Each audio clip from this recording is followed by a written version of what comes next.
नमस्कार दोस्तों, आज के इस वीडियो में हम बात करेंगे 3 ऐसी बड़ी खबरों की जिनके इम्पैक्ट सिर्फ ईरान या अमेरिका तक सीमित नहीं है बल्कि पूरी दुनिया की अर्थव्यवस्था, तेल बाज़ार और पश्चिमी एशिया की राजनीति पर पड़ सकते हैं। जी हाँ, पहली खबर यह है कि महीनों बाद स्ट्रेट ऑफ हॉर्मुज़ में जो तनाव था वो हमको कम होता हुआ दिखाई दे रहा है, मतलब कि जहाज़ों की आवाजाही स्टार्ट हो चुकी है। और दूसरी सबसे बड़ी खबर यहाँ पर यह है कि ईरान को बहुत ही जल्द मिल सकता है $300 बिलियन का आर्थिक पैकेज। जो उसका अमाउंट फ्रीज था वो बहुत ही जल्द अब रिलीज़ होने वाला है। और तीसरी खबर यह है कि लेबनान में सीज़ फायर को लेकर के, शांति समझौते को लेकर के एक नया विवाद स्टार्ट हो चुका है, जहां पर लोग घर लौटना तो चाहते हैं लेकिन सरकार उन्हें रोक रही है। सो गाइस, वीडियो को आखिर तक प्लीज़ आप लोग ज़रूर देखिएगा, क्योंकि आखिरी खबर में एक ऐसा एंगल भी है जो आने वाले महीनों की राजनीति तय कर सकता है। दोस्तों, सबसे पहले बात करते हैं उस रास्ते की जिसे दुनिया की अर्थव्यवस्था की धड़कन कहा जाता है। This is called straight of Hormuz. So guys, ये आपकी एक जल की पट्टी है, समुद्री जल की पट्टी है, जिसकी चौड़ाई मात्र है 33 किलोमीटर। यह सिर्फ 33 किलोमीटर चौड़ा ये रास्ता दुनिया के कुल समुद्री तेल व्यापार का लगभग 20% हिस्सा अकेले संभालता है। यानी हर दिन लगभग 18 से 20 मिलियन बैरल तेल इसी रास्ते से होकर गुजरता है, अन्य देशों तक पहुंचता है। और कल्पना करिएगा कि अगर ये रास्ता बंद हो जाए तो तेल की कीमतें रातों रात आसमान छू सकती है। इसका एक छोटा सा एग्जाम्पल हमने इस अमृतकाल के अंदर भी देखा था, अपने इस विश्व गुरु देश के अंदर या भारत के अंदर। डीजल के प्राइस बढ़े, पेट्रोल के प्राइस बढ़े, सीएनजी के प्राइस बढ़े, पीएनजी के प्राइस बढ़े, आप सबको अच्छे से पता होगा। सोचिए, अगर ये रास्ता 100% अगर बंद हो जाए जंग की वजह से, तो हमारा देश के अंदर महंगाई काफ़ी पीक पे पहुंच जाएगी। लेकिन दोस्तों, अब खबर ये आई है कि यहाँ पर एक अभी हाल ही में चंद घंटों पहले एक एलएनजी टैंकर सफलतापूर्वक इस रास्ते से गुजर चुका है। जो अब तक रास्ता बाधित था वहाँ पे मतलब आवाजाही जहाज़ों की स्टार्ट हो चुकी है, एक्सपोर्ट स्टार्ट हो चुका है। तो गाइस, इसका मतलब ये है कि हालात सामान्य होने की दिशा की तरफ बढ़ रहे हैं। हालांकि अभी ना पूरी तरह से सब कुछ सामान्य नहीं हुआ है, ध्यान रखिएगा। क्यों? क्योंकि अभी पीस डील होनी है परसों 19 जून को। अगर इजराइल ने कोई पंगा पे अड़ंगा नहीं अटकाया तो ये पीस डील सक्सेसफुली हो सकती है। और दोस्तों, क्या होगा क्या नहीं होगा उसके लिए करना है जरा सा थोड़ा सा और इंतजार। तो क्या समुद्र में ना सुरक्षा संबंधी कई चुनौतियां अभी भी मौजूद हैं, लेकिन इतना पक्का है, इतना ज़रूर कहा जा सकता है कि ये कदम तनाव कम होने का एक संकेत देता है।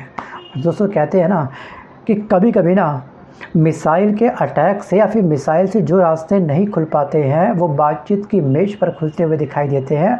और फाइनल दोस्तों, बातचीत ही सफल हो पाई। पहले क्या था, लगातार जंग चलती रही। इस जंग में एक्चुअली 108 दिन कंप्लीट हो चुके हैं। लगातार ईरान कभी इजराइल पर हल्ला बोल कर रहा है, कभी इजराइल ईरान के ऊपर हल्ला बोल कर रहा है, कभी अमेरिका ईरान के ऊपर हल्ला बोल कर रहा है, कभी स्ट्रेट ऑफ हॉर्मुज़ पर ब्लॉकेड लगा रहा है। ये हाल तो तब है ट्रंप का, जब ट्रंप की जनता ही इस एक्शन को लेकर के ट्रंप के खिलाफ है। ये हाल तब है ट्रंप का, जो ट्रंप के सहयोगी देश, अमेरिका के सहयोगी देश, वो इसके खिलाफ चल रहे हैं। वो नहीं चाहते कि ये जंग लंबी चले और इस जंग में अमेरिका का ज़्यादा पैसा सुहा हो, जबकि काफ़ी हद तक अमेरिका का एक बहुत बड़ा पैसा इस जंग में बर्बाद हो चुका है, सुहा हो चुका है। और ये पैसा कहाँ से आता है सरकार के पास? ये पैसा आता है जनता के टैक्स से। जो जनता टैक्स पे करती है उसका एक बहुत बड़ा अमाउंट इस समय अमेरिका ने या फिर इस ट्रंप की ईगो ने इस जंग में बर्बाद कर दिया। चलिए वापस आते हैं फिलहाल टॉपिक की तरफ। दोस्तों, अब आते हैं दूसरी और सबसे बड़ी खबर पर। जी हाँ, क्या ईरान को मिलने वाला है $300 बिलियन? सो गाइस, ये पिछले ना कई दशकों का सबसे बड़ा आर्थिक अवसर हो सकता है ईरान के लिए। और कुछ अंतर्राष्ट्रीय रिपोर्ट्स के मुताबिक एक विशाल आर्थिक पैकेज पर चर्चा चल रही है जिसकी वैल्यू है $300 बिलियन। लगभग इंडियन करेंसी में अगर हम बात करेंगे तो 25 लाख करोड़ रुपए ईरान को मिलने वाले हैं। और ये रकम भारत के कई राज्यों के वार्षिक बजट से भी बहुत बड़ी है। और रिपोर्ट्स के अनुसार इस पैसे का इस्तेमाल ईरान अपने इंफ्रास्ट्रक्चर को सुधारने में लगा सकता है, उद्योग को दोबारा से जीवित करने में लगा सकता है, ऊर्जा परियोजना में लगा सकता है, फिर आर्थिक पूरे निर्माण में ये इसका इस्तेमाल करेगा। सो गाइस, अमेरिका इसे एक्चुअली इन्वेस्टमेंट फंड कह रहा है, जबकि ईरान समर्थक मीडिया इसे रिकंस्ट्रक्शन पैकेज या फिर नुकसान की भरपाई के रूप में पेश कर रही है। यानी कि नाम अलग अलग है लेकिन चर्चा अरबों डॉलर की है इस समय। 300 बिलियन डॉलर, कोई आम अमाउंट नहीं है। सो गाइस, राजनीति में ना शब्द बदल जाते हैं लेकिन रकम वही रहती है और जो इतिहास लिखती है। सोचिए, ईरान ने यही तो कहा था ट्रम्प से, भैया आप मेरे इस जंग की भरपाई करो, तो ये वही जंग की भरपाई है। मतलब कि ईरान छोटे से देश ने अकेले अपने दम पर इससे में अमेरिका के दांत खट्टे कर दिए हैं। चलिए अब आते हैं उस मुद्दे पर जिसने सबसे ज़्यादा चर्चा बटोर रखी है। सो गाइस, ईरान के कई अरब डॉलर विदेशों में वर्षों से फंसे हुए हैं और कुछ रिपोर्ट्स में ये दावा किया गया कि 24 मिलियन डॉलर तक की राशि चरणबद्ध तरीके से रिलीज़ की जा सकती है। 24 मिलियन डॉलर की जो पैसा फंसा हुआ है उसको इंस्टॉलमेंट में रिलीज़ कर सकता है दिया अमेरिका। अगर ऐसा होता है तो ये ईरानी अर्थव्यवस्था के लिए एक बहुत बड़ा ऑक्सीजन सिलेंडर साबित हो सकता है, क्योंकि इस जंग में ना ईरान का भी बहुत बड़ा नुकसान हुआ है, अमेरिका का भी बहुत बड़ा नुकसान हुआ है। लेकिन इस शांति समझौते में कहीं ना आप ध्यान से देखेंगे इसराइल को, तो इसराइल को दूध में जैसे गिरी हुई मक्खी को लोग निकाल के फेंक देते हैं, सेम वैसे ही इस समय ट्रंप ने इसराइल को भी निकाल के फेंक दिया है। क्योंकि ट्रंप के ऊपर ना अलग सा एक दबाव है इस समय इस जंग को समाप्त करने को लेकर के। अगर उसे अपनी सत्ता बचानी है, ट्रंप को अपना सिंहासन संभाल के रखना है, या फिर आने वाले चुनाव में अगर जीत हासिल करनी है, तो ये जंग रुकवाना बहुत आवश्यक है ट्रंप के लिए। तो इसलिए वो अब इसराइल की भी नहीं सुन रहा है।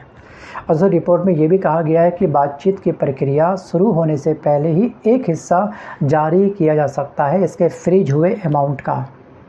ईरान को बहुत ही जल्द पैसा मिलने वाला है, लेकिन 19 जून को किन किन बातों पर किन किन टर्म एंड कंडीशंस में साइन होगा उसका खुलासा 19 तारीख को ही होगा। और दोस्तों, एक बात आप ध्यान रखिएगा कि इस पूरे मामले पर अभी तक सभी पक्षों की आधिकारिक पुष्टि सामने नहीं आई है, इसलिए इसे फ़िलहाल संभावित रिपोर्ट के रूप में देखा जाना चाहिए। लेकिन अगर ऐसा होता है तो ये निश्चित रूप से ना ईरान की एक बड़ी कूटनीतिक उपलब्धि मानी जाएगी। मतलब कि ईरान ने अकेले अपने दम पर अमेरिका के दांत खट्टे कर दिए, दुनिया के सबसे ताकतवर देश के दांत खट्टे कर दिए। और एक बहुत बड़ा सवाल दोस्तों यहाँ पर खड़ा होता है, जी हाँ, सवाल ये रेज होता है कि जब दुनिया की सबसे बड़ी सैन्य ताकतें मैदान में थी, अमेरिका की सैन्य ताकतें मैदान में थी, जब अत्याधुनिक हथियार मौजूद थे, जब युद्धपोत, फाइटर जेट और मिसाइल सिस्टम एक्टिव थे, तो आखिरकार बातचीत की ज़रूरत क्यों पड़ी? क्या सच में अमेरिका घुटनों पर आ गया है? Think about it. So guys, अब आते हैं तीसरी सबसे बड़ी खबर पर, मतलब कि लेबनान में एक नई चिंता पैदा हो चुकी है। सो गाइस, इजराइल लगातार लेबनान पर हमले कर रहा है और यहाँ पर ईरान का लेबनान जो है ना एक सबसे बड़ा सहयोगी देश है। अभी कुछ समय पहले आपको याद होगा कि किस तरह से सीज़ फायर हुआ था, चंद घंटों बाद ही इजराइल ने लेबनान पर हमला कर दिया। ईरान ने उस सीज़ फायर को ब्रेक करा हुआ माना कि भैया यहाँ पे सीज़ फायर पे ब्रेक कर दिया है।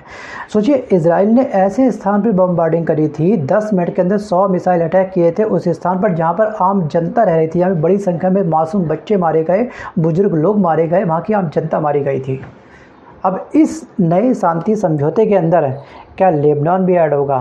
क्या इजराइल सच में इस शांति समझौते के अंतर्गत क्या फ्यूचर में कभी भी लेबनान पर हमला नहीं करेगा? देखेंगे क्या होगा क्या नहीं होगा, क्योंकि फाइनल ना जो खुलासा होगा वो 19 तारीख को ही होगा, ये बात हमको ध्यान रखनी है। लेकिन दोस्तों, अमेरिका और ईरान के बीच में ना तनाव होने की खबरों के बाद लेबनान में हज़ारों विस्थापित लोग अपने घरों की ओर लौटना चाहते हैं।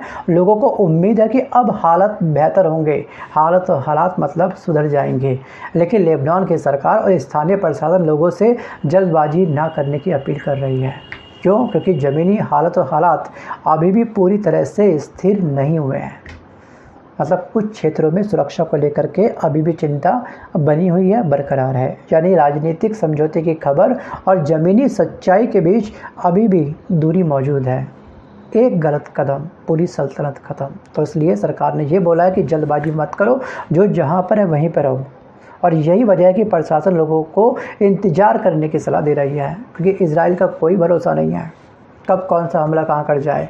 और लेबनान जो दोस्तों ईरान का सबसे बड़ा सहयोगी देश है, ईरान लेबनान को अकेले नहीं छोड़ने वाला है, ये बात तो बिल्कुल तय है। वो उसको अपने साथ ही रखेगा सीज़ फायर लेटर के अंदर, कि भैया इन तमाम देशों के ऊपर आप कभी हमला नहीं करोगे। और दोस्तों अगर इन तीनों खबरों को एक साथ जोड़ करके देखें तो तस्वीर कुछ इस प्रकार की बनती है। तस्वीर नंबर 1 की समुद्री व्यापार सामान्य होने की कोशिश करता हुआ दिखाई दे रहा है, क्योंकि लगातार जो समुद्री जहाज काफ़ी लंबे समय से रुके हुए थे वो अपने गंतव्य स्थान पर पहुंचना स्टार्ट हो चुके हैं। यहाँ पे मतलब कि आवाजाही स्टार्ट हो चुकी है। तस्वीर नंबर 2 है कि आर्थिक बातचीत आगे बढ़ती हुई दिखाई दे रही है, लेकिन वेट एंड वॉच टिल 19 जून। और तीसरी तस्वीर यह है कि यहाँ पर क्षेत्रीय तनाव पूरी तरह से खत्म नहीं हुआ है, यानी कि जंग का तापमान कम हुआ है लेकिन बारूद अभी पूरी तरह से ठंडा नहीं हुआ है, हम ये कह सकते हैं। सर मध्य पूर्व की राजनीति में शांति कभी भी ना स्थायी नहीं होती है और तनाव कभी पूरी तरह से डिस्ट्रॉय या फिर खत्म नहीं होता है। यहाँ खेल बंद नहीं होता है, सिर्फ अगला राउंड स्टार्ट होता है। तो गाइस अब आपको क्या लगता है, क्या ईरान को वास्तव में आर्थिक राहत मिलने वाली है? क्या हॉर्मुज़ के खुलने से तेल की कीमतों पर हमारे देश के अंदर कुछ पॉजिटिव इम्पैक्ट पड़ेगा? क्या प्राइस कम होंगे? और क्या लेबनान में हालात वास्तव में सामान्य हो पाएंगे? और क्या सच में इजराइल इस पीस डील को एक्सेप्ट कर पाएगा? आपको क्या लगता है? अपनी राय आप मुझे कमेंट सेक्शन में ज़रूर बताइएगा। सो गाइस आज के इस वीडियो में बस कर इतना ही। मिलता हूँ जल्द एक नए वीडियो के साथ, तब तक के लिए धन्यवाद।